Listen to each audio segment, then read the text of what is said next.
काव्य संगम के मंच पर मधुशाला की अगली कड़ी के साथ उपस्थित हूँ। सुने और आनंद लें, कविता के साथ यात्रा करें। तारक मणियों से सज्जित नभ बन जाए मधु का प्याला। आसमां में जो खिले हुए अनंत तारेगण होते हैं उनकी बात हो रही है। पूरा का पूरा आकाश मधु का प्याला बन जाए और समीरण हवा जो है वो पूरी तरह मदमस्त होकर साकी के रूप में सामने आए, पूरा का पूरा विश्व मधुशाला बन जाए। कवि की ऐसी कल्पना है और कहता है, तारक मणियों से सज्जित नभ बन जाए मधु का प्याला।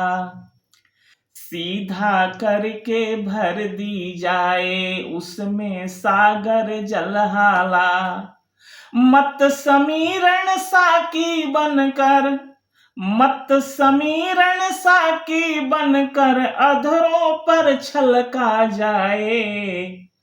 फैले हो जो सागर तट से विश्व बने यह मधुशाला। अधरों पर हो कोई भी रस जिह्वा पर लगती हाला।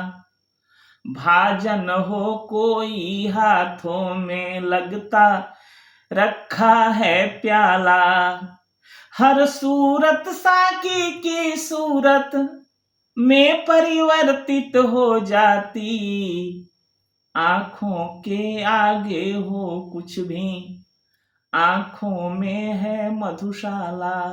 कवि जहां भी देखता है वहां उसे मधुशाला नजर आती है, क्योंकि आंखों में मधुशाला है। वह जिधर भी देखता है उसे लगता है कि पूरी की पूरी प्रकृति जो है वह मधुशाला है। इसलिए कहता है कि हर सूरत साकी की सूरत। साकी कहते हैं शराब पिलाने वाली जो प्रेमिका होती है उसी को साकी कहते हैं। तो कवि कहता है, हर सूरत साकी की सूरत में परिवर्तित हो जाती। आंखों के आगे हो कुछ भी, आंखों में है मधुशाला। पौधे आज बने हैं साकी, ले ले फूलों का प्याला। देखिए कैसी कल्पना है, ये फूलों का प्याला है। पेड़ पौधे जो है वे सभी साकी हैं और अंदर जो परिमल है, जो पराग है, उसकी हाला भरी हुई है। और जो भ्रमरों का दल है ये सब उस रस की मदिरा पी रहे हैं। पूरा का पूरा उपवन, पूरा का पूरा मधुवन जो है वह मधुशाला है। कैसे कोई कहे कि मधुशाला का अर्थ सिर्फ शराब खाना ही होता है और कवि ने शराब खाने को लेकर, मदिरालय को लेकर के मधुशाला की रचना की है। हम ऐसा कदापि नहीं कर सकते। अलग अलग अर्थों की ओर मधुशाला संकेत करती है। सुने, पौधे आज बने हैं साकी, ले ले फूलों का प्याला। भरी हुई है जिनके अंदर परिमल मधुसुरभित हाला। मांग मांग कर भ्रमरों के दल, मांग मांग कर भ्रमरों के दल रस की मदिरा पीते हैं। झूम झपक मंद झंपित होते, उपवन क्या है मधुशाला। प्रति रसाल तरुसा की सा है, प्रति मंजरी का है प्याला। रसाल तरु अर्थात आम के वृक्ष वे साकी के समान हैं और उस पर जो मंजर हैं वे समझ लीजिए वे प्याले हैं। और उस मादक सौरभ की हाला को पीने के लिए कोयल जो डाली डाली फिरती है। ये जो मधु ऋतु है बसंत ऋतु में, वह चारों तरफ जो घूमती है अमराई में, उपवन में, तो समझिए कि ये पूरा का पूरा सब का सब जो है वह मादकता में घिरा हुआ है। चारों तरफ मादकता है, मस्ती में भरा हुआ है। तो यहाँ मधु ऋतु, बसंत ऋतु की बात की जा रही है जो मधुशाला के रूप में आई है। तो कवि कहता है, प्रति रसाल तरुसा की सा है, प्रति मंजरी का है प्याला, छलक रही है जिसके बाहर मादक सौरभ की हाला। छक जिसको मतवाली होकर, छक जिसको मतवाली होकर कूक रही डाली डाली। हर मधुर ऋतु में अमराई में जग उठती है मधुशाला। मंद झकोरों के प्यालों में मधुर ऋतु सौरभ की हाला। भर भर कर है अनिल पिलाता, बनकर मधुमद मतवाला। मंद झकोरों के प्यालों में बसंत ऋतु में जो मंद मंद हवा बहती है, समझ लीजिए कि वही हवा जो है वह प्याले के सदृश है। इस बसंत ऋतु में वो खुशबू की हाला भरी हुई है, और जो अनिल है, अनिल कहते हैं हवा को, वह जो है वह हवा उस सौरभ को, उस हाला को पिला रही है। मतलब कि पूरी की पूरी प्रकृति जो है वह आनंद में, मस्ती में झूम रही है। ये पूरा का पूरा मधुबन, ये उपवन, ये संपूर्ण उपवन मधुशाला है। कवि कहता है, मंद झकोरों के प्यालों में मधुर ऋतु सौरभ की हाला। भर भर कर है अनिल पिलाता, बनकर मधुमद मतवाला। हरे हरे नौ पल्लो तरुगण, हरे हरे नौ पल्लो तरुगण, नूतन डाले वल्लरियां। छक छक झुक झुक झूम रही है, छक छक झुक झुक झूम रही है, मधुबन में है मधुशाला। साकी बन आती है प्रातः, सुबह जो है वही साकी बन करके आ रही है। साकी बन आती है प्रातः जब अरुणा उषा बाला। सुबह सुबह जब उषा बाला, उषा को एक बाला के रूप में, एक लड़की के रूप में कवि देखता है, तो कहता है, साकी बन आती है प्रातः जब अरुणा उषा बाला। तारक मणि मंडित चादर दे, मोल धरा लेती हाला। अगणित कर किरणों से जिसको, अगणित कर किरणों से जिसको पी खग पागल हो जाते। प्रति प्रभात में पुण्य प्रकृति में मुखरित होती मधुशाला। उतर नशा जब उसका जाता, आती है संध्या बाला।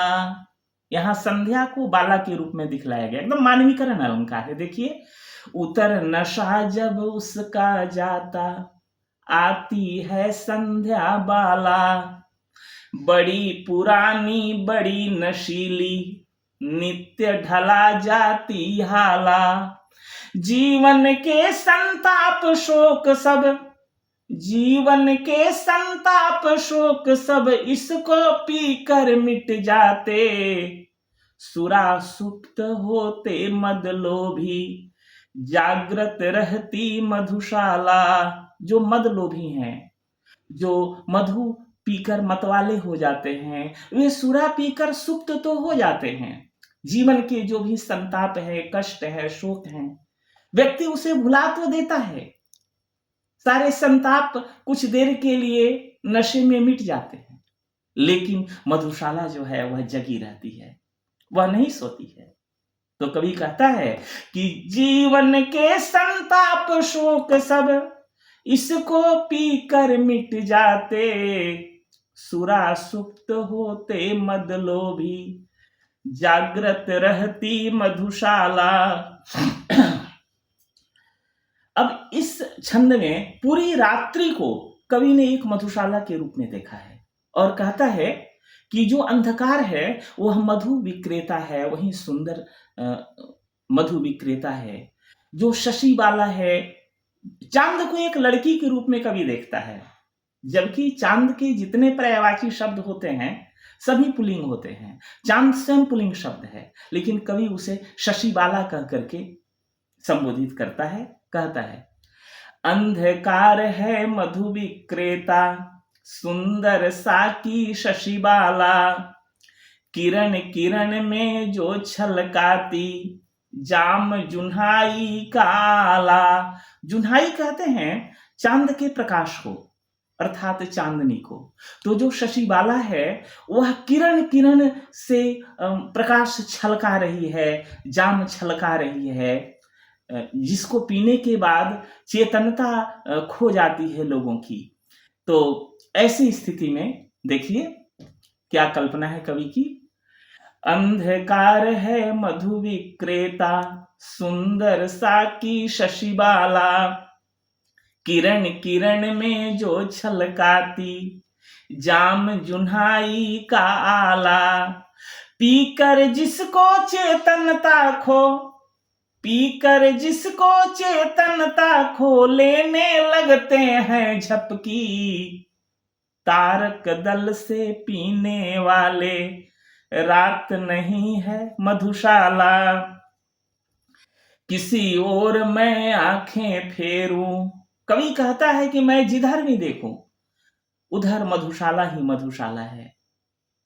जैसे ये भाव है, रामचरितमानस में गोस्वामी जी ने भी लिखा है कि सिया राम मैं सब जग जाने। तो जिस तरह से पूरी प्रकृति में, संसार में उन्हें सिया और राम का स्वरूप ही नजर आता था, ठीक वैसे ही कवि को चारों तरफ जिधर भी आंखें फेरता है, देखता है, मधुशाला ही नजर आती है।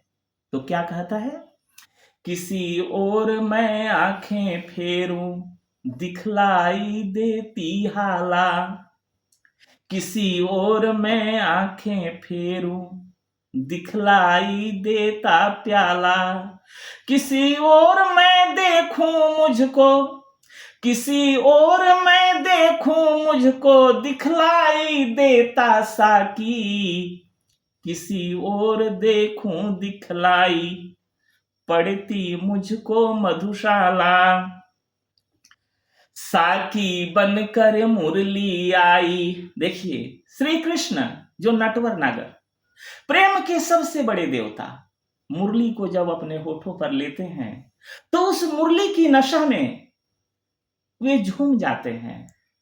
तो यहाँ मुरली जो है वह मदिरा से कम नशा देने वाली नहीं है। कवि कहता है, साकी बनकर मुरली आई, साथ लिए कर में प्याला, जिनमें वह छलकाती लाई, अधर सुधासन की हाला, योगी राज कर संगत उसकी। योगी राज कौन है? एक कृष्ण है जो उस मुरली की संगत करके नटवर नागर कहलाए। कितने भोले हैं प्रेम के देवता। रसखान ने क्या लिखा उनके बारे में कि ताही यहिर की छोहरिया, छछिया भरी छाछ पे नाच नचावे। अर्थात प्रेम की मदिरा पीने वाले श्री कृष्ण झूम जाते हैं, प्रेम के वश में हो जाते हैं। इसलिए कवि कहता है, साकी बनकर मुरली आई, साथ लिए कर में प्याला, जिनमें वह छलकाती लाई, अधर सुधा रस की हाला, योगी राज कर संगत उसकी, योगी राज कर संगत उसकी, नटवर नागर कहलाए, देखो कैसों कैसों को है नाच नचाती मधुशाला। आज सिर्फ इतना ही, फिर हम लोग मिलते हैं मधुशाला की अगली कड़ी के साथ। तब तक के लिए धन्यवाद।